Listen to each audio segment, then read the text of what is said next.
we have a right and a left brain.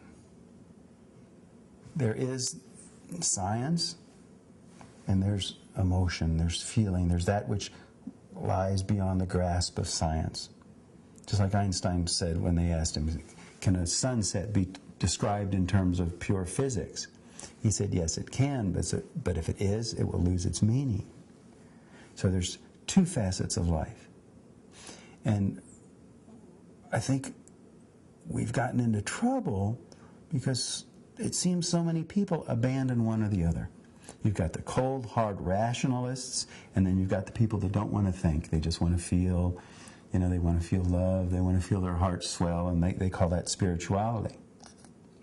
But really, one feeds the other. One stabilizes the other. One sheds light upon the other. Doesn't mean that all scientists have to become emotionally oriented people. Doesn't mean that all emotionally oriented people have to become scientists. But there is some amalgamation. There is some purification of one that results from some understanding of the other. How did Einstein put it? He said, science without religion is lame. Religion without science is blind. Could have been the other way around, same meaning.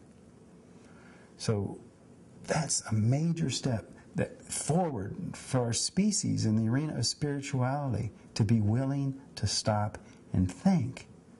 Because otherwise, spiritual teachings become like the game telephone. Somebody says one thing, and then the next generation they hear it another way, the next generation they hear it another way. And before you know it, it gets grossly distorted.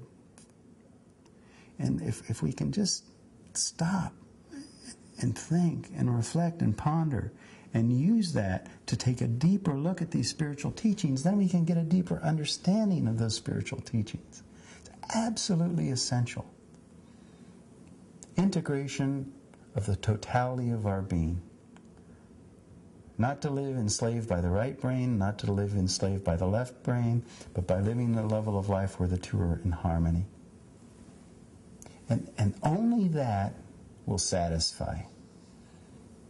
Because otherwise you're only satisfying one portion of yourself, and you're living in denial of another portion.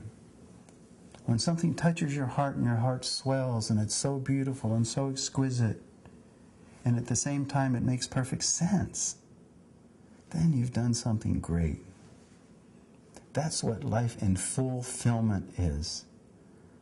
No denial of any aspect of your being.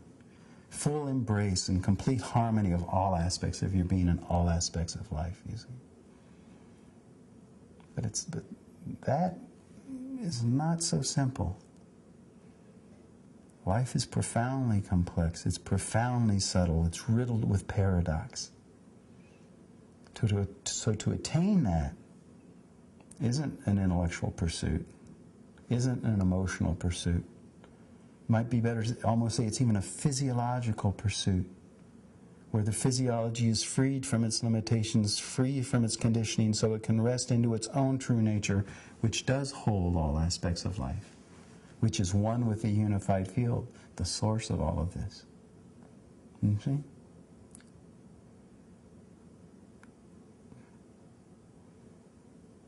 If there's one thing that the spiritual arena today needs, it's humility.